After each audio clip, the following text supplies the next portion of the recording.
السلام علیکم ورحمۃ اللہ وبرکاتہ۔ الحمد للہ رب العالمین، والصلاة والسلام علی سید المرسلین وعلی آلہ واصحابہ اجمعین، اما بعد فاعوذ باللہ من الشیطان الرجیم، بسم اللہ الرحمن الرحیم۔ ان اولیاؤہ الا المتقون، آمنت باللہ صدق اللہ العلی العظیم۔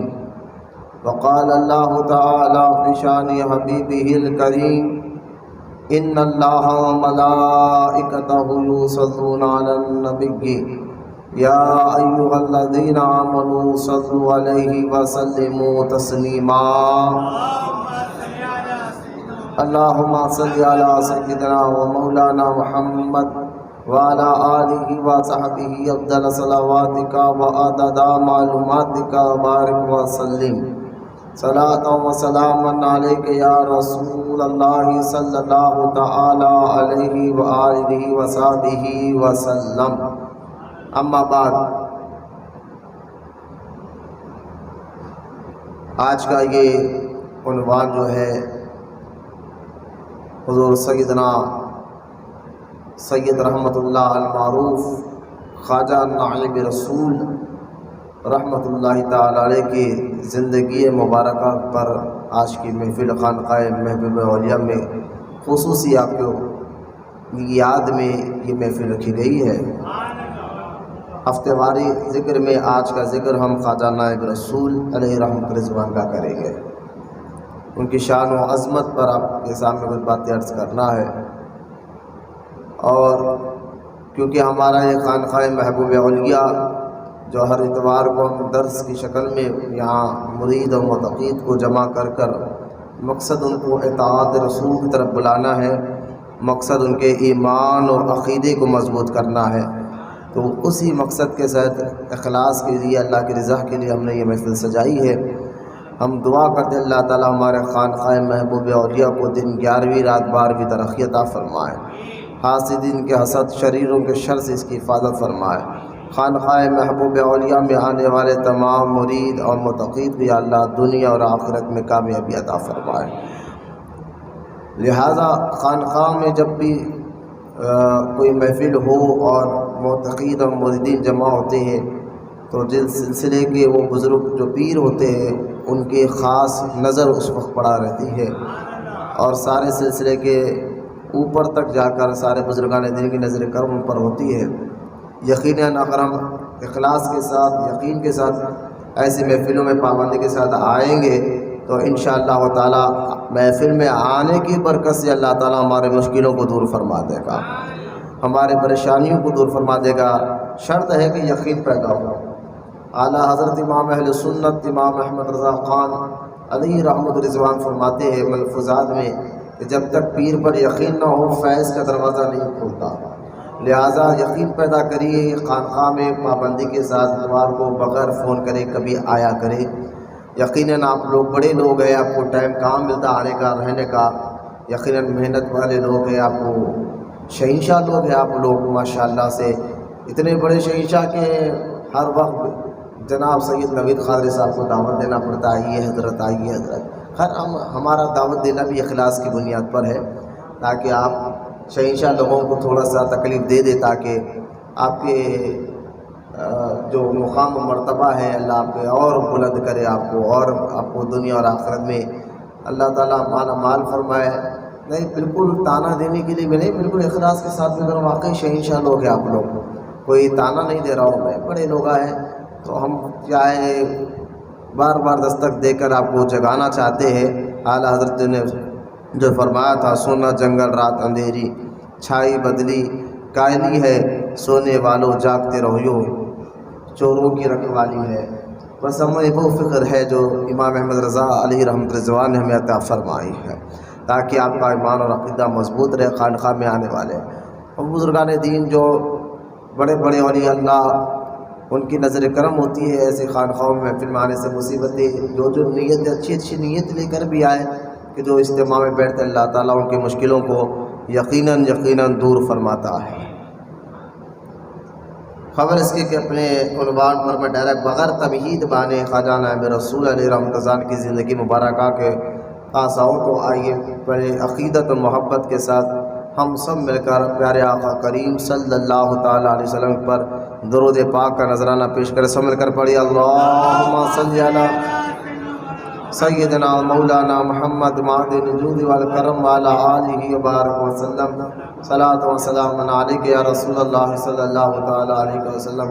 اب بھی کچھ چہرے میں سست دیکھ رہا ہوں اور افسوس ہے مریدوں کے چہرے ہوں، لہٰذا پھر سے میں درود پڑھتا ہوں. چہرہ سب کا دیکھ رہا ہوں، محبت سے درود پاک پڑھیے. اللہم صلی علی سیدنا مولانا محمد معدن الجود والکرم وعلی آلہ وبارک وسلم. صلاۃ و سلام علیک یا رسول اللہ صلی اللہ تعالیٰ علیہ وسلم. خواجہ نائب رسول رحمۃ اللہ تعالیٰ علیہ کا اصل نام سید رحمۃ اللہ ہے.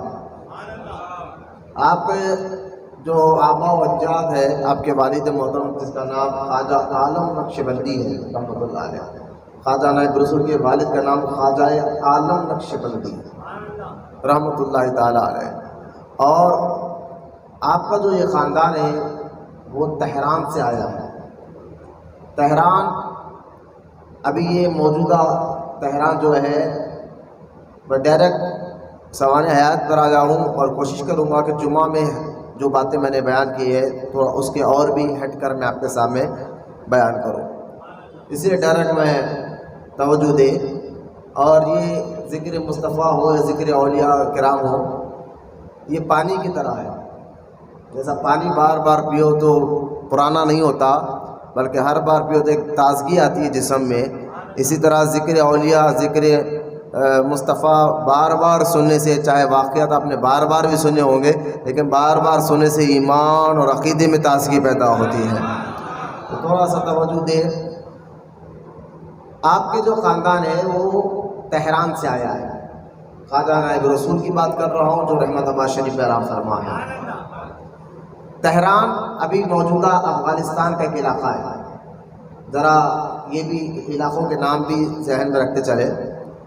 تہران جو ہے موجودہ ابھی جو ہے افغانستان ترکستان کے علاقے میں آتا ہے، ورنہ یہ آج سے 400-500 سال پہلے جو ہے یہ علاقہ ایران میں آتا تھا. اور کیونکہ سادات اکرام، ذرا میں ایک بات بتا دوں، ذرا اس کو اچھے طرح ذہن میں رکھیں آپ. سیدوں کو زیادہ تر سادات اکرام صحابہ اکرام کے زمانے میں یا تو مدینہ پاک میں تھے یا مکہ شریف میں تھے. پھر ان کی اولاد ایران، بغداد، تہران میں کیسے آئی؟ کیونکہ خواجہ نائب رسول بھی امام حسین کی اولاد میں سے ہے. تو ایک سوال اٹھتا ہے کہ یہ جب کہ ان کا خاندان زیادہ تر مدینہ پاک میں یا مکہ میں تھا تو پھر یہ کوئی بغداد میں ہے، کوئی ایران میں ہے، کوئی حیدرآباد، اس میں وجہ کیا ہے؟ تو علماء فرماتے ہیں، جو محققین ہیں جنہوں نے تحقیق کر بتایا کہ بنو امیہ کے دور میں دیکھیے جب حضرت سیدنا امیر معاویہ رضی اللہ تعالیٰ عنہ کے دنیا سے تجربے کے بعد جب اس کے بیٹے یزید پلید نے سلطنت اختیار کی اور یزید نے کیا کیا کارنامے کیا تمام جانتے ہیں، کس طرح کربلا کا واقعہ ہوا کیا ہے. پھر یزید کے بعد بھی کچھ اور بدبخت لوگ اس حکومت کو سنبھالے. بنو امیہ حضور کے خاندان قبیلے کے نام ہے، پہلے یہ یاد رکھیں. بنو امیہ حضور کے خاندان ہی کا نام ہے بنو امیہ. جب ہم بنو امیہ کی تعریف کرتے ہیں تو اس سے معاذ اللہ اس سے مراد یزید نہیں ہے، نہ اس سے مراد حجاج بن یوسف ہے. بنو امیہ کی جب ہم تعریف کرتے ہیں اس کا مراد حضرت سیدنا عثمان غنی ہے، کیونکہ بنو امیہ ہی کے قبیلے سے عثمان غنی ہے. تو بنو امیہ کی ہم تعریف کرتے ہیں تو عثمان غنی ہے رضی اللہ تعالیٰ. بنو امیہ کی ہم تعریف کرتے ہیں اس سے مراد حضرت سیدنا معاویہ رضی اللہ تعالیٰ عنہ ہے. ٹھیک ہے. اس کے بعد پھر یہ سلطنت میں کچھ ظالم جیسا یزید جیسے بدبخت لوگ بھی پیدا ہوئے بادشاہ. تو سادات کو بنو امیہ کا جب دور چل رہا تھا، پوری بادشاہ عرب میں انہی کی بادشاہ چل رہی تھی، تو ان میں سے جو بدبخت لوگ آئے یہ سادات اکرام کو، خاص طور امام حسن امام حسین رضی اللہ تعالیٰ عنہ اجمعین کی اولاد مبارکہ کو تنگ کرنے لگے. تو یہ لوگ اللہ کی رضا کے خاطر اپنا وطن یعنی مکہ ہو یا مدینہ پاک کو چھوڑ کر بغداد، ایران، ان علاقوں میں آ کر رہنے اور بسنے شروع کر دیا. اب پھر وہاں سے اگر ایک دور دیکھیں 5ویں ہجری کا، 5ویں صدی کا اگر ہم دور دیکھیں گے تو 5ویں صدی میں بغداد اور ایران میں ایک بادشاہ جو ہلاکو خاں اتنا، اس کی تاریخ لکھی گئی ہے، اتنا خطرناک بادشاہ گزرا ہے ہلاکو خاں، جس نے کئی ایک مسلمانوں کو قتل کیا، یہاں تک کہ بغداد ایران کے علاقے کو اس نے سناٹا کر دیا، مسلمانوں سے خالی کر دیا، اور ان کے سروں کو کاٹ کر جو ہے ایک اونچا مینارہ بنایا اور اس پر بیٹھ کر اس نے شراب پی ہے. یہ ایسا خطرناک بادشاہ گزرا ہے ہلاکو خاں. لیکن یاد رکھیں جیسا کہ آج فلسطین کر رہا ہے، فلسطین کے ساتھ ہو رہا ہے، اسرائیل جو حرکتیں کر رہا ہے، تو اس کا مطلب یہ نہیں کہ مسلمان اس زمین سے ختم ہو جائیں گے. اسلام کو اللہ تعالیٰ نے لچک عطا فرمائی ہے. جیسا اسپرنگ آپ نے دیکھا جتنا آپ دباؤ گے تو پھر اتنی تیزی کے ساتھ اوپر آتا ہے، تو اسلام کو بھی اللہ تعالیٰ نے ایسی لچک عطا فرمائی، جتنا مٹانے کی کوشش کریں گے اتنا ابھر کر یہ آتا ہے. اور یہ ہر دور میں ہوا ہے، تاریخ اٹھا کر دیکھیں آپ. ہلاکو خاں نے تو پورے بغداد کو، ایران کو تہس نہس کر یہ سوچا تھا کہ آپ کو یہاں مسلمان آ ہی نہیں سکتا، رہ ہی نہیں سکتا.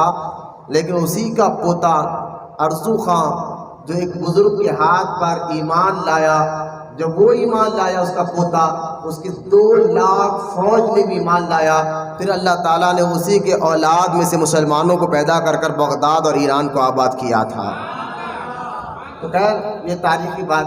تو ہلاکو کا یہ بہت سے ملکوں کو، جس میں لاہور بھی آتا ہے، لاہور کا علاقہ بھی آتا ہے، بہت جہاں جاتا وہاں کے جو علاقے کے جو بادشاہ ہوتے وہ ڈر کر پیچھے ہٹ جاتے، اتنا خطرناک اس کی فوج تھی. تو ہلاکو خاں کے دور میں بہت سے بزرگان دین کیا کرے اپنے، کیونکہ اسلام میں جان بچانا بھی فرض ہے اور اللہ کی رضا کے لیے جان دینا بھی شہادت کا مقام ہے. تو بہت سے بزرگان دین ہیں جنہوں نے ہلاکو خاں کی فوج سے لڑتے لڑتے شہادت کا مقام بھی پایا، جس میں بہت بڑے اپنے وقت کے ولی حضرت سیدنا امام فخر الدین رازی رحمۃ اللہ تعالیٰ علیہ بھی ہے، اور حضرت سیدنا فرید الدین عطاری رحمۃ اللہ تعالیٰ علیہ ہے، جنہوں نے ہلاکو خاں کی فوج سے لڑتے لڑتے شہادت کا مقام پایا ہے.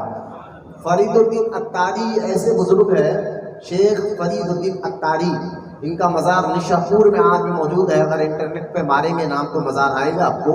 تو شیخ فرید الدین عطاری رحمۃ اللہ تعالیٰ علیہ کی کتاب جو اس دور میں آپ نے لکھی تھی اور آج تک وہ کتاب پوری دنیا میں مشہور ہے، جو پڑھائی جاتی ہے، اس کتاب کا نام ہے تذکرۃ الاولیاء.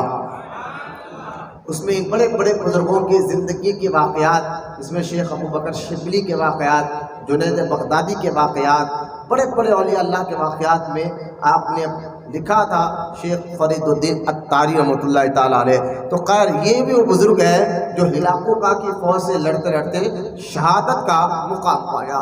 لیکن جو کچھ بزرگ جو ہے ان کی اولادیں، ہلاکو خاں کی فوج جب بغداد کے علاقوں پہ حملہ کی تو جان بچانے کے لیے پھر بغداد ایران سے یہ لوگ نکل کر تہران میں آ کر رہنے لگے.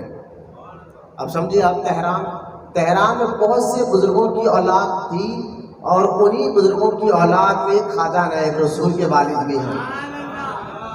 تہران تو تاریخ پیچھے سے لا کر آپ کو بتا رہا ہوں میں. تو تہران میں جب ہمایوں سے پہلے مغلیہ سلطنت کا جو بادشاہ ہے ظہیر الدین بابر بھی تہران کا رہنے والا تھا. پھر یہ جب ہندوستان آیا، پھر اس کے جانے کے بعد اس کے بیٹے ہمایوں، اور پھر اکبر بادشاہ کے دور میں، پھر اس کے بیٹے شاہجہاں کے دور میں جب ہندوستان پر حکومت جو ہے اچھا زور پکڑ لی مسلمانوں کی، تو مغلیہ سلطنت کی، تو اس سلسلے میں تہران سے بزرگوں کی اولاد جو ابھی میں نے کہا نا تہران، ابھی موجودہ علاقہ جو ہے ابھی موجودہ علاقہ ترکستان افغانستان میں آ گیا ہے، پہلے ایران کا ایک حصہ تھا، تو تہران سے جب ہندوستان میں مغلیہ سلطنت پورا مضبوط ہو گئی، تو پھر تہران سے بڑے بڑے بزرگان دین کی اولاد یہاں ہندوستان میں آ کر رہنے لگے۔ اور جیسا کہ اورنگزیب رحمۃ اللہ تعالی علیہ کا دور تھا، تو انہی میں حضرت خلیج خان صاحب قبلہ رحمۃ اللہ تعالی علیہ، جن کا مزار ابھی راجندر نگر قسمت پور میں موجود ہے، یہ بھی اورنگزیب کی فوج میں آ کر آگرہ دہلی میں آپ جو ہے اپنے وقت کے یعنی اورنگزیب کے خاص وزیر بھی تھے، اور اورنگزیب کے ساتھ حیدرآباد دکن فتح کرنے آئے اور جنگ میں شہید ہوئے۔ آج بھی آپ کا مزار قسمت پور میں موجود ہے۔ خلیج خان صاحب قبلہ رحمۃ اللہ تعالی علیہ انہی کے پوتے نظام اول بھی ہے، یعنی نظام سرکار کے دادا ہے جو قسمت پور میں ہے۔ تو اس طرح بزرگان دین کے، کیونکہ خلیج خان یعنی نظام سرکار وہ لوگ، یہ اولاد ہے ابوبکر صدیق کی رضی اللہ تعالیٰ عنہ، صدیق اکبر کی اولاد میں سے صدیقی نسب ہے ان کا، حضرت ابوبکر صدیق کی اولاد مبارکہ میں سے یہ لوگ آتے ہیں۔ تو ابوبکر صدیق کی اولاد ہو، امام پاک امام حسین کی اولاد ہو، بہت سے لوگ مغلیہ سلطنت میں تہران چھوڑ کر پھر ہندوستان آئے، دہلی میں یہاں وہاں رہنے لگے۔ جب اورنگزیب رحمۃ اللہ تعالیٰ علیہ کا دور تھا، اور اورنگزیب رحمۃ اللہ تعالیٰ علیہ نے جب حیدرآباد دکن فتح کیا اور بیجاپور کا علاقہ، بیجاپور عادل شاہی حکومت تھی بیجاپور میں، جیسا حیدرآباد میں قطب شاہی حکومت تھی، محمد قطب شاہ، قلی قطب شاہ، عبداللہ قطب شاہ، ابراہیم قطب شاہ، اسی طرح بیجاپور جو ابھی یہاں سے 400 کلومیٹر دور آتا ہے حیدرآباد سے، کرناٹک کا یہ علاقہ ہو گیا ابھی، تو بیجاپور کا جو علاقہ تھا وہ عادل شاہ حکومت تھی وہاں پر۔ تو لیکن اورنگزیب رحمۃ اللہ تعالی علیہ نے ان دونوں حکومتوں سے فتح کر کر یہاں پر بھی مغلیہ سلطنت کے وزیروں کو یہاں رکھا۔ تو خواجہ نائب رسول کے جو والد محترم ہے، جن کا نام خواجہ عالم نقشبندی ہے، یہ بیجاپور کا علاقہ ہے بلغام کی جامع مسجد، وہاں کی جامع مسجد میں مغلیہ سلطنت میں جب اورنگزیب نے اس کو فتح کر لیا، تو مغلیہ سلطنت میں خواجہ عالم نقشبندی جو نائب رسول کے والد ہے، بیجاپور کا ایک گاؤں بلغام کی جامع مسجد کے یہ امام و خطیب بھی تھے۔ بتا رہا ہوں میں آپ کو کہ خواجہ یوں، ایک تو یہ امام حسین کی اولاد ہے نائب رسول، دوسرا آپ کے والد خواجہ عالم نقشبندی رحمۃ اللہ تعالی علیہ، یہ بلغام سے جو بیجاپور کا علاقہ بلغام، وہاں کے جامع مسجد کے امام و خطیب بھی تھے۔ خیر، پھر اورنگزیب کے دنیا سے جانے کے بعد اب پورے پورے سلطنت میں جہاں وزیر تھے، آپس میں لڑائی شروع ہوئی، ہر کوئی اپنے اپنے علاقے کا، اپنے اپنے شہر کا، اپنے اپنے صوبے کا بڑی سلطنت کا مالک بنتا گیا۔ اور پھر دھیرے دھیرے، کیونکہ انگریز بھی جو ہے نا، یہ اکبر بادشاہ کے دور میں انگریز آتے تھے کاروبار کے سلسلے میں، جو یو پی میں ایک علاقہ ہے فرنگی محل، ابھی بھی یہی نام ہے اس کا، یو پی میں فرنگی محل، وہاں پر آ کر انگریز رہتے تھے، کاروبار کرنے چلے گئے۔ لیکن اورنگزیب کے بعد ان کے قدم بہت جم گئے ہندوستان میں، اور پھر انہوں نے پہلے تو ایک کمپنی کھولی ایسٹ بنگال میں یعنی کلکتہ میں، اور وہاں اس کمپنی کے ذریعے پھر انگریزوں نے میں یہ ساری باتیں اس لیے بتا رہا ہوں کہ خواجہ نائب رسول کے دور میں، کیونکہ اورنگزیب جب دنیا سے گئے اس وقت خواجہ نائب رسول کی عمر 13 سال تھی، اور 13 سال کی پھر خواجہ نائب رسول نے ایسے عمر میں دین کا کام کیا ہے۔ اس وقت سیاسی ماحول کیسا تھا یہ آپ کو پتہ چلے، سیاسی ماحول کیسا تھا یہ آپ کو پتہ چلے۔ تو خواجہ نائب رسول رحمۃ اللہ تعالی علیہ کے جو والد محترم خواجہ عالم نقشبندی، انہوں نے نکاح کیا تھا بلغام میں، وہاں پر 1105 ہجری میں خواجہ نائب رسول پیدا ہوئے، 1105 ہجری میں. اب خواجہ نائب رسول پیدا ہوئے جب آپ کی عمر 7 سال تھی. اچھا، خواجہ نائب رسول کے جو والد ہیں خواجہ عالم نقشبندی، یہ خاص دوست تھے حیدر علی خان جو ٹیپو سلطان کے والد ہیں. تو خواجہ نائب رسول کے والد ٹیپو سلطان کے والد حیدر علی خان سے بھی ان کا دوستانہ تھا، ٹیپو سلطان سے بھی ان کا دوستانہ تھا. خواجہ نائب رسول نے 13 سال کی عمر میں یہ حالات دیکھے ہیں کہ جب انگریزوں نے جو کمپنی کے ذریعے وکٹوریا جو ان کی ملکہ تھی، اس نے جب پورے انڈیا پر قبضہ کیا اور پورا ایسا ماحول تھا کہ لوگ اس سیاسی گما گمی میں دین سے دور تھے، اسلام سے دور تھے، اور ایسے ماحول کو خواجہ نائب رسول علیہ رحمت رضوان اپنی آنکھوں سے دیکھ رہے تھے. اور پھر ٹیپو سلطان کے شہید ہونے کے بعد، حیدر علی خان اور ٹیپو سلطان کی شہادت کے بعد، پھر انگریزوں کے حوصلے میسور میں، بنگلور میں اور زیادہ مضبوط ہو گئے، بلند ہو گئے. پھر اس کے بعد جو ہے سو خواجہ نائب رسول رحمۃ اللہ تعالیٰ علیہ کی عمر جب 46 سال تھی، 46 ایئر، اس وقت تو پورا انگریز یعنی یوں سمجھیے کہ پورا قبضہ کر چکے تھے.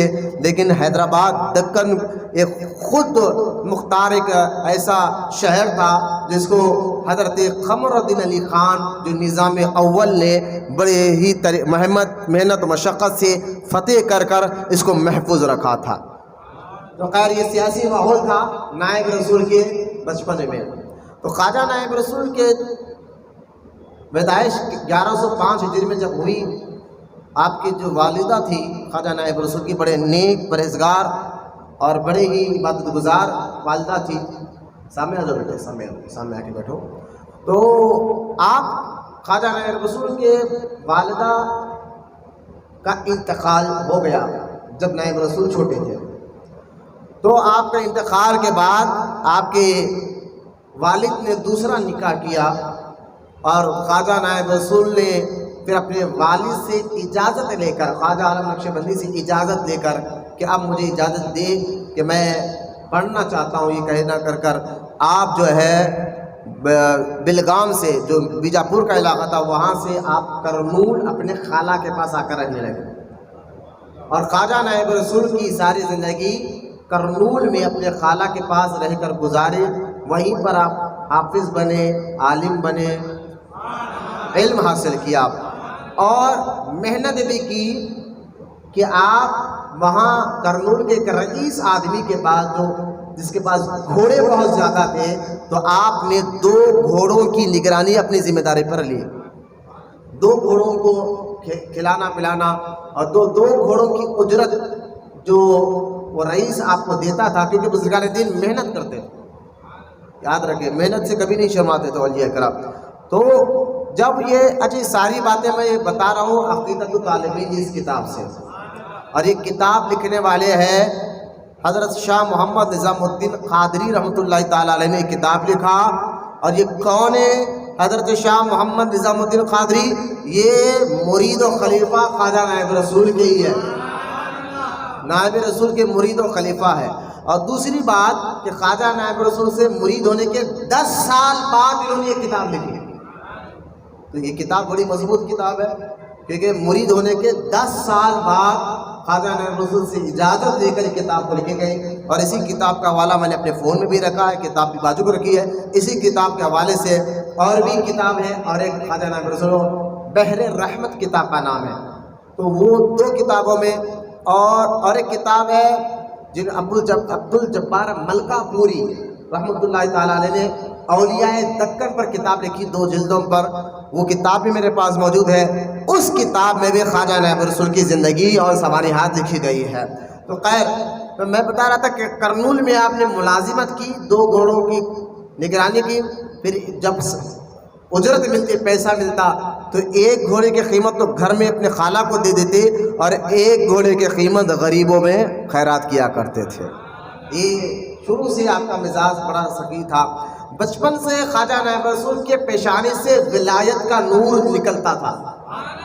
بچپن سے ہی آپ کے پیشانی دیکھ کر لوگ پہچانتے تھے کہ عام لڑکا نہیں ہے. آپ کے میں اکثر یہ بات کہتا ہوں کہ بزرگان دین جن سے اللہ تعالیٰ بڑا کام لینا چاہتا ہے نا، تو بچپن ہی سے ان کی عادتیں، ان کی مزاج کو ایسے رکھتا ہے کہ عام آدمی بھی دیکھ کر کہتا ہے کہ یہ جو بچہ ہے نا، یہ کوئی عام بچہ نہیں، اللہ کا محبوب لڑکا نظر آتا ہے۔ تو خواجہ نائب رسول رحمۃ اللہ تعالیٰ علیہ کہ ہم عمر لڑکے، جب نائب رسول چھوٹے تھے نا، تو وہ ہم عمر لڑکے آپ کو ایک چبوتر پر بٹھا دیتے اور خود ایک یوں سمجھے کہ پیر کو جس طرح ایک اونچے مقام پر بٹھا کر مرید ہاتھ باندھ کر کھڑ جاتے، ایسا چھوٹے چھوٹے لڑکے جو آپ کے ہم عمر لڑکے تھے، نائب رسول کو ایک اونچے چبوتر پر بٹھا کر ہاتھ باندھ کر کھڑ جاتے اور کھڑ کر لوگوں کو کہتے، لوگوں یہ حاذا ولی اللہ، یہ اللہ کا ولی ہے۔ تو یہ بچپن سے خدا کی جانب سے بچوں سے بھی اللہ پاک نے ان کی ولایت کے لیے چرچے کرائے۔ تو لہٰذا حضرت خواجہ نائب رسول رحمۃ اللہ تعالیٰ علیہ، میں نے ابھی آپ کو بتایا کہ جب آپ کے پڑھ لکھ کر پھر آپ کو اشارہ ہوا حضور اکرم صلی اللہ تعالیٰ علیہ وسلم کا، تو آپ سیدھا جو ہے کرنول سے آپ بیجاپور آئے۔ اور خواجہ نائب رسول کی میں نے تاریخ جب پڑھی، میں مختصر سنا رہا ہوں، خواجہ نائب رسول کی تاریخ میں نے پڑھی، کرنول، بیجاپور، اب سنتے جا، ادھونی، کڑپا، نندیال اور نلور اجمیر، جو یہ بڑے بڑے ضلع کے نام لے رہا ہوں۔ کرنول کے کئی علاقے، ادھونی کے کئی علاقے، کڑپا کے کئی علاقے، نلور میں ادگیر ہے۔ 10 گاؤں تو ایسے ہیں کہ نائب رسول نے خود خریدا تھا اپنے پیسوں سے، وہ ابھی وہ نام بھی میں بتاؤں گا۔ تو لہٰذا یہ وہ علاقے ہیں، کڑپا ہو، پھر نندیال، جو بالکل کرنول جاتے وقت، کرنول سے جب نلور ہم جاتے ہیں تو راستے میں ایک گاؤں ملتا ہے نندیال، تو وہ علاقے، تو یہ سارے علاقوں میں خواجہ نائب رسول نے بڑی محنت اور مشقت سے دین کا کام کیا ہے۔ ذرا ذہن میں رکھیں آپ، نائب رسول، خواجہ نائب رسول یقیناً آج بھی دنیا سے جانے کے بعد، دنیا سے جا کر 250 سال ہو گیا نائب رسول کو، آج بھی آپ کا دربار جسمانی روحانی ہاسپٹل بنا ہوا ہے، اس میں کوئی شک نہیں ہے۔ خواجہ نائب رسول کے دربار سے جسمانی مریض بھی ٹھیک ہوتے ہیں، روحانی مریض بھی ٹھیک ہوتے ہیں، لیکن یہ مت سمجھیے کہ خواجہ نائب رسول کی ڈیوٹی صرف یہی ہے کہ وہ جسمانی مریضوں کو ٹھیک کرتے ہیں، روحانی مریضوں کو ٹھیک کرتے ہیں۔ ظاہری زندگی پڑھ کر دیکھیے کہ سب سے زیادہ کام آپ کا یہ آندھرا کے علاقے ہے، چاہے وہ کڑپا ہو، نلور ہو، نندیال ہو، کرنول ہو، ادھونی ہو، یہاں کے عجیب حیدرآباد دکن ہو، یہاں پر کئی علاقوں میں میرے سرکار نائب رسول نے دین کا کام کر کئیوں کو کلمہ پڑھایا ہے۔ میں اکثر کہتا ہوں نا، یہ اولیاء کرام اکثر ان کا کام دین کا کام کرنا ہوتا ہے، صرف تعویذ دینا نہیں ہوتا، صرف پڑھ کے پھونکنا نہیں ہوتا، صرف دم کرنا نہیں ہوتا، یہ تو ہوتا ہے کر دیتے، کسی کو تعویذ بھی دے دیتے، میں تعویذ کا انکار نہیں کر رہا ہوں، تعویذ بھی دے دیتے ہیں، دم بھی کر دیتے ہیں، لیکن اہم مقصد ان کا تعویذ دینا یا دم کرنا نہیں ہوتا۔ بزرگوں کا اہم مقصد دین کا کام ہوتا ہے، شریعت کا کام ہوتا ہے، جو لوگوں کو اللہ سے ملانے کا کام ہوتا ہے۔ اس لیے کہنے والے نے کیا خوب کہا، اللہ اللہ کہنے سے اللہ نہ ملے، اللہ والے ہیں جو اللہ سے ملا دیتے ہیں۔ خواجہ نائب رسول کی محنت پر بھی نظر رکھنا چاہیے۔ اس سیاسی ماحول میں نے ابھی آپ کو بتایا، انگریز پورے دیش میں تہلکہ مچا رہے ہیں، لوگ اس سیاسی گما گمی میں دین سے دور ہے۔ ایسے دور میں دین کا کام کرنا، اچھے وقت میں تو کوئی بھی نیکی کی بات کر دیتا ہے، مشکل وقت نیکی کی بات کرنا یہ مرد خلندر ہی کا کام ہوتا ہے، یہ مردانہ مجاہدین کا کام ہوتا ہے، جو حالات کو ایسے پر وقت خطرناک حالات میں بھی دین کا کام کرنا۔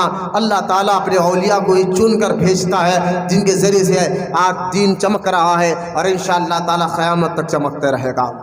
تو خواجہ نائب رسول رحمۃ اللہ تعالیٰ علیہ کرنول سے بیجاپور آئے، اور بیجاپور میں حضرت سیدنا شیخ علوی رحمۃ اللہ تعالیٰ علیہ سے آپ مرید ہوئے اور باطنی تربیت حاصل فرمائی۔ آپ خواجہ نائب رسول کو سارے سلسلوں میں خلافت ہے، سارے سلسلے سے خلافت ہے، قادری ہو، چشتی ہو، سہروردی ہو، نقش بندی ہو، رفاعیہ ہو، سارے سلسلے میں آپ کو خلافت ملی ہے، لیکن مرید قادری سلسلے میں کرتے تھے، مرید سلسلہ قادری میں کرتے تھے۔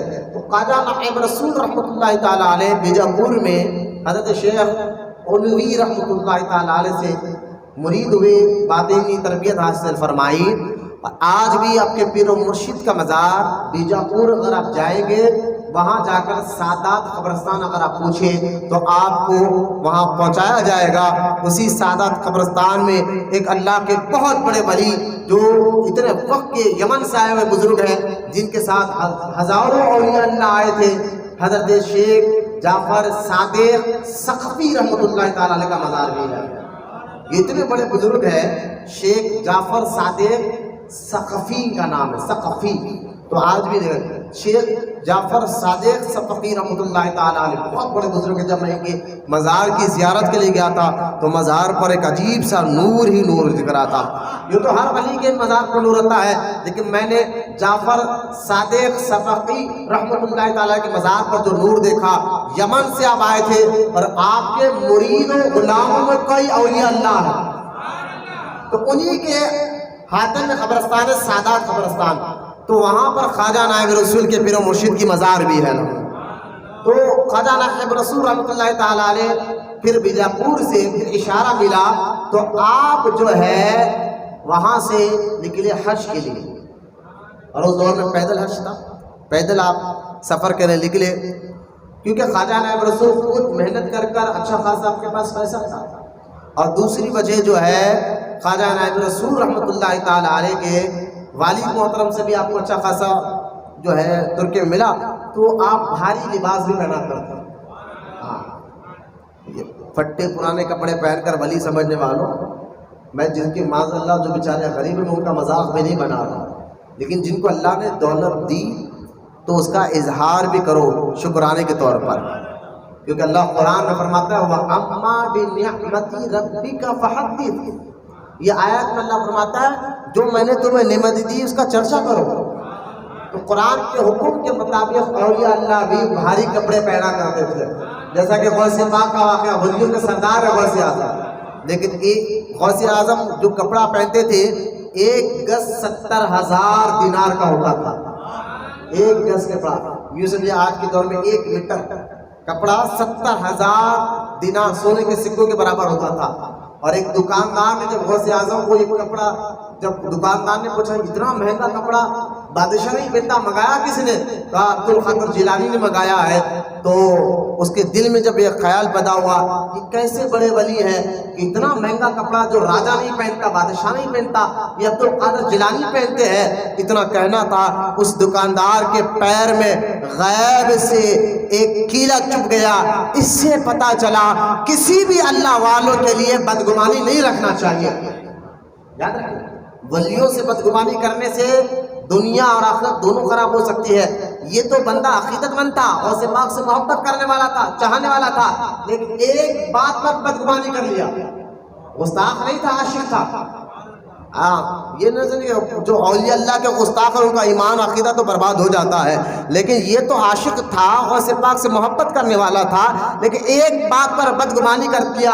تو یہاں سے ایک اور بات سمجھ میں آ گئی ہے کہ اگر پیر و مرشد کا کوئی کام آپ کو سمجھ میں نہ آئے تو بدگمانی مت کرو، خاموشی اختیار کرو، یا تمہارے اور ہمارے لیے بہتر ہوتا ہے۔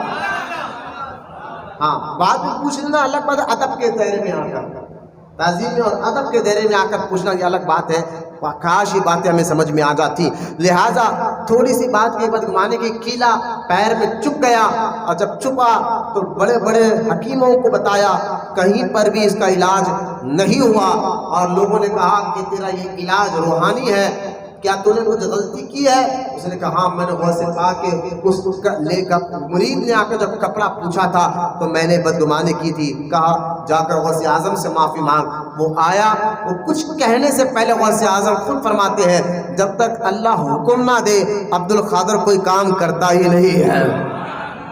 لہٰذا میں پہنتا ہوں مہنگے کپڑے ضرور ہو، پھر اتار کر غریبوں کو بھی دے دیتا ہوں۔ آج کے بعد کسی بھی اللہ والوں پر بدگمانی نہیں کرنا یہ کہا، اور اس کا پیر کا درد ختم ہو گیا۔ تو خواجہ نائب رسول بھی بڑے مہنگا لباس پہن کر اس دور میں اگر لباس کو دے کر، آج کل لوگ چور ڈاکو کبھی جو ہے نا جھوپڑی میں جا کر ہم تھوڑی چوری کرتے، گھروں کو دیکھ کر چوری کرتے، یہ بلڈنگ ہے یہاں خود ملے گا۔ اسی طرح چور ایسے ہیں جو دن دہاڑے لوٹتے ہیں، اب الگ الگ نام میں نہیں جاتا، وہ چور بھی لباس کو دیکھ کر لوٹتے، اچھے کپڑے پہنا بہت ہے اس کے پاس، اتنا نہیں اتنا مارو چالان اس کے پاس، تو رہتے ہیں دور میں۔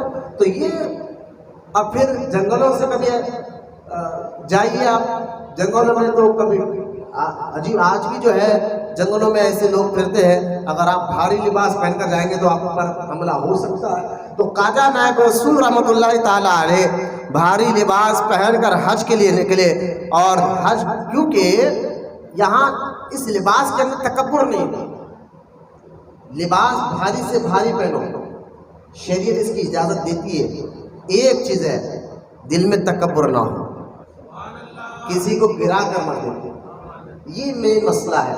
اس کے بعد آپ لباس کیسا بھی پہنو لیکن تکبر مت کرو۔ اگر ایک بندہ لباس پہنے اور لوگوں کو گرا کر دیکھ رہا ہے تو اس کا لباس، اس کا اکڑنا دوزخ میں لے جائے گا۔ اور ایک بندہ اچھا لباس بنے لیکن دل میں اخلاص ہو، کسی کو گری ہوئی نظر سے نہیں دیکھتا ہو، تو اللہ پاک خوش ہوتا ہے کہ یہ میری نعمت کا شکرانہ ادا کر رہا ہے۔ تو اچھا لباس ہونے کی تکبر دل میں نہ ہو۔ اور اولیاء اللہ کہتے ہیں ہم اچھا لباس پہنتے بھی اس لیے ہے کہ لوگ ہمیں حقیر نظر سے نہ دیکھیں۔ اگر آپ کے پاس اچھا لباس ہے تو آپ دعوت میں ہیں، جیسے کہ قرآن میں بھی اللہ فرماتا ہے کہ میرے گھر میں آؤ تو اچھا صاف ستھرا لباس پہن کر، دیکھیں آپ قرآن میں بھی، اللہ کے گھر میں بھی آئے جیسے والے کپڑے پہن لے کا آ کے نماز پڑھ لے رہے ہیں، آج ہو رہا ہے۔ کبھی یہ لباسوں میں جاتے دعوتوں میں نہیں جاتے، لوگ بدل دعوت میں آ گئے net pant net T-shirt پہن کر دعوت میں جا سکتے ہیں، ولیمے میں شادی خانے میں نہیں جاتے، کیوں؟ کیونکہ نہیں بھائی لوگ کیا کہیں گے۔ میں نے کہا بھائی تمہیں شرم آنی چاہیے، اللہ کے گھر میں یہ لباس پہن کر آتے ہو، صاف ستھرا لباس، اگر اللہ نے آپ کے پاس ہے دیا تو اس کا اظہار کرو شکرانے کے طور پر، بس کسی کو گرا کر مت دیکھو، تکبر نہ دل میں نہ رہے، بالکل لباس اللہ کی رضا کے لیے پہننا۔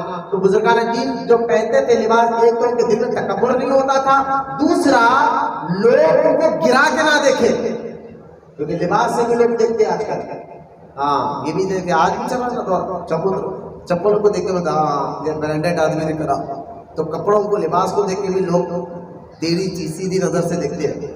لہٰذا بزرگان دین کہتے ہیں ہمیں کوئی ٹیڑھی نظر سے نہ دیکھے، کیوں کہ جو بزرگوں کو ٹیڑھی نظر سے دیکھتا ہے بزرگوں کا کچھ نہیں جاتا، بزرگوں کا کچھ نہیں جاتا، جو ان کو ٹیڑھی نظر سے دیکھتا اس کا جاتا ہے۔ تو یہ بزرگوں کا کرم ہے تو اس کو بھی بچاتے ہیں، سمجھے، یہ بزرگوں کا کرم ہے اس کو بھی بچاتے ہیں، کیونکہ وہ نہیں چاہتے کہ ان کی ذات سے کسی انسان تو انسان ہے جانور کو بھی تکلیف پہنچے۔ یہ بات اگر سمجھ میں آ جائے تو نیازوں کے مسئلے سارے مسئلے سمجھ میں آ جائیں گے۔ تو بزرگان دین اس لیے بھاری لباس نائب رسول پہن کر گئے۔ لیکن دیکھیں جن کا اللہ اور اس کے رسول نگہبان ہوتا ہے اس کو کون کیا بگاڑ سکتا ہے۔ نائب رسول جنگلوں سے گزرتے، جس علاقے جس گاؤں میں ٹھہرتے، جس گاؤں میں جانے کے پہلی بار گئے اس گاؤں میں، کبھی وہ گاؤں والے آپ کو دیکھا نہیں تھا نہ آپ نے ان گاؤں والوں کو دیکھا تھا، راستے میں جس گاؤں میں ٹھہرتے سارا کا سارا گاؤں ایسا آپ کی عزت کرتا جیسا ایک پیر کی عزت مرید کرتے ہیں۔ اور پورا یہ میرے خواجہ نائب رسول پر اللہ کا خصوصی کرم ہے۔ جس علاقے میں جاتے آنا کیا غور کرے بھائی، اگر آپ کسی علاقے میں گئے وہ علاقے والے آپ کو نہیں پہچانتے، آپ ان کو نہیں پہچانتے، کون آپ کو سلام کرے گا، کون آپ کے آپ کو ملاقات کرے گا، کون آپ کا قریب آئے گا؟ کوئی بولے گا یہ تو اجنبی دکھ رہا ہے، آئے گا تو تحقیق کرے بھائی کون ہے، کہاں سے آئے، کہیں کو ہے، یہ باتیں کرنے آئے گا۔ لیکن نائب رسول پر اللہ کا خصوصی کرم دیکھے، جس علاقے میں جاتے تھے، اور یہ میں کہتا ہوں یہ بھی نائب رسول کی کرامت ہے کہ جہاں جاتے تھے سارے لوگ یوں سمجھے کھینچے چلے آتے اور بالکل ادب کے ساتھ، عزت کے ساتھ، تعظیم کے ساتھ نائب رسول سے محبت بھی کرتے اور بڑا ادب کے ساتھ پیش بھی آیا کرتے تھے۔ یہ بات ایک ایک بات ذہن میں بٹھاتے جائیے آپ. خواجہ نائب رسول جب مدینہ منورہ مکہ شریف پہنچ رہے تھے تو ایک بزرگ ہے جن کا نام ہے حضرت سید حمید صاحب قبلہ رحمۃ اللہ تعالیٰ علیہ. ہاں ان کا نام سید حمید صاحب قبلہ رحمۃ اللہ تعالیٰ علیہ ہے. جب یہ خواجہ نائب رسول رحمۃ اللہ تعالیٰ علیہ کو دیکھا، ہاں سید حامد بن محمد رحمۃ اللہ تعالیٰ، بیٹھو باہر کھیلو، حامد بن محمد ان کا نام تھا. جب یہ آپ جا رہے تھے تو ان سے ملاقات کرتے ہوئے نائب رسول گئے. یہ وقت کے بہت بڑے ولی تھے جن کا نام سید حامد بن ابن محمد رحمۃ اللہ تعالیٰ علیہ تھا، اور یہ مشہور تھے اپنے علاقے میں، جو یہ کہتے ہیں اللہ وہ کر دیتا ہے. یہ بڑے مشہور تھے اپنے علاقے کے. تو حامد بن ابن محمد رحمۃ اللہ تعالیٰ علیہ نے جب خواجہ نائب رسول کو دیکھا اور فرمایا کہ بیٹا جا رہے ہو نا حج کو، واپس سے میں بھی مل کر جانا. نائب رسول ان سے ملاقات کیا، ادب کیا، وہاں سے حج کے لیے گئے. اور شیخ اشرف مکی رحمۃ اللہ تعالیٰ علیہ سے بھی نائب رسول مرید ہوئے، وہاں سے بھی آپ کو خلافت ملی. مکہ میں رہے، مدینہ پاک میں رہے. حج کر واپسی میں جب یہ حضرت سیدنا حامد بن محمد رحمۃ اللہ تعالیٰ علیہ سے دوبارہ ملاقات کرتے ہوئے گئے تو شیخ سیدنا حامد بن محمد رحمۃ اللہ تعالیٰ نے فرمایا نائب رسول کو دیکھ کر، بیٹا جاتے وقت تو تم چاندی بن کر گئے تھے، واپس آ رہے تو سونا بن کر آ رہے ہو. یہ ولی کو پہچانتا ہے. مولانا روم نے کیا فرمایا؟ ولی کو پہچانتا ہے. خواجہ نائب رسول پھر واپس آئے، اور آنے کے بعد پھر آپ کا کام، آپ نندیال میں بھی رہے. نندیال میں آپ نے نکاح فرمایا، شادی کی خواجہ نائب رسول نے، اور وہاں پر آپ کو ایک بیٹی بھی ہوئی خواجہ نائب رسول کو. نندیال پھر کہہ رہا ہوں، ابھی بھی یہ گاؤں کا نام ابھی بھی نندیال ہے آج بھی. اگر آپ کرنول سے نیلور جائیں گے، رحمت آباد جائیں گے، تو راستے میں ایک گاؤں ملتا ہے نندیال. تو خواجہ نائب رسول نندیال میں بھی کئی دن ٹھہرے ہیں.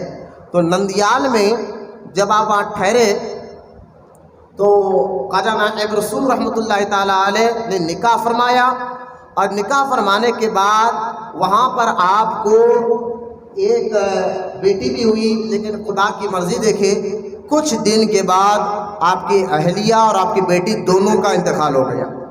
خواجہ نائب رسول کے بیوی کا بھی انتقال ہوا اور بیٹی کا بھی انتقال ہو گیا. پھر آپ وہاں نندیال میں بھی دین تبلیغ کا کام کرتے رہے. وہاں پر کئی نوابوں نے آپ سے آ کے ملاقات کی. میں تاریخ بتاتا ہوں تو کافی وقت ہو جائے گا. کئی نوابوں نے آ کر نائب رسول سے ملاقات کی، اور کہتے تھے اکثر خواجہ نائب رسول کو کہ نواب لوگ آ کر کہ حضور چلیے نا، کہ چلے ہم آپ کو یہ دیں گے. لیکن آپ نے اکثر ان کو منع فرمایا اور ان کے پاس لے گئے. نائب رسول کو بڑے بڑے دولت مندوں نے آپ کو آفر کیا تھا کہ آپ ہمارے ساتھ آئے، ہم آپ کو مرید کرنا چاہتے ہیں. اگر ان نوابوں کے ساتھ نائب رسول ہو بھی جاتے تو یوں ہی کئی لاکھ ان کو پیسے دیا جاتا. لیکن بزرگان دین شروع سے پیسے والوں سے بڑا احتیاط کرتے ہیں. دیکھیں پیسے والوں سے نفرت نہیں ہے، ذرا ذہن میں رکھیں آپ، لیکن ان سے احتیاط اس لیے کرتے ہیں تاکہ یہ تقوی کا اعلیٰ مقام ہوتا ہے، اور پھر ان کے پیسوں سے حلال حرام دونوں بھی ہوتا ہے. اور خود بزرگان دین جو اپنے وقت کے اتنے اللہ پاک ان کو اتنا حسین و جمیل بناتا ہے، بس ان کے چہرے میں ایسی خاصیت ہوتی ہے اللہ والوں کی کہ ان کو جو دیکھتا ہے نا بس دیکھتے ہی رہ جاتا تھا. جیسا کہ آپ دیکھیے، مجھے ایک بات یاد آ گئی. دہلی میں ایک نچنیا تھی دلی میں، اور اس کے حسن کے چرچے پورے دلی میں تھے. ناچتی تھی اور پورے دلی اس کے دیوار، اگر اس کا ناچ ہوتا تو وہ پورا دلی اس کو دیکھنے آتا، اس کے ناچ کو دیکھنے آتا. تو اور خوبصورت بھی بلا کی تھی، وہ بہت زیادہ خوبصورت. اگر وہ سج دے، اپنے آپ کو سجا لے تو پھر اس کی خوبصورتی اور بڑھ جاتی. لیکن سارے لوگ دلی میں اس کا ناچ دیکھنے آتے، لیکن نظام الدین اولیاء رحمۃ اللہ تعالیٰ علیہ کے خانقاہ سے کوئی نہیں جاتا. تو ایک دن جو ہے نا وہ کہنے لگی یار اتنے لوگ میرے حسن کے چرچے دیکھنے آتے ہیں، یہ خانقاہ سے کوئی نہیں آتا. لوگوں نے کہا بھائی وہ خانقاہ ایسی ہے اور نظام الدین اولیاء کو اللہ نے اتنا حسن دیا ہے. ارے بولے سبحان اللہ. اعلیٰ حضرت فرمایا تیری نسل پاک میں ہے بچہ بچہ نور کا، تو ہے نے نور، تیرا سب گھرانہ نور کا. آل رسول نظام الدین اولیاء سید محمد ان کا اصل نام ہے. کہ ان کا حسن ایسا ہے، تیرا حسن ان کے سامنے کچھ کام ہی نہیں کرے گا.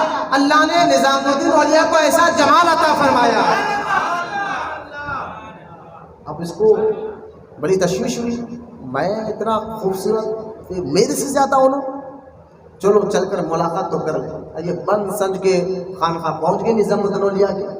اچھا خانقاہ پہنچی تو کیونکہ نظام الدین اولیاء کی خانقاہ تھی، سب کے لیے کھلا تھا، ہر کوئی آتا تھا. بند تو صرف بادشاہوں کے لیے تھا، لہذا وہ غیر مسلم تھی.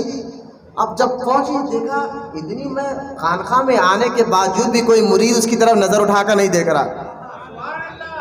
بولے یہ وجہ کیا ہے بھائی؟ آج کوئی دلی کی نمبر 1 گائے گیا ناچنے والی وہ پریشان ہے کہ میرے خانقاہ کے آنے کے بعد بھی کوئی آدمی دیکھ نہیں رہا ہے. دھیرے دھیرے دھیرے جب اس نچنیا کی نظر میرے نظام الدین اولیاء کے چہرے پہ گئی،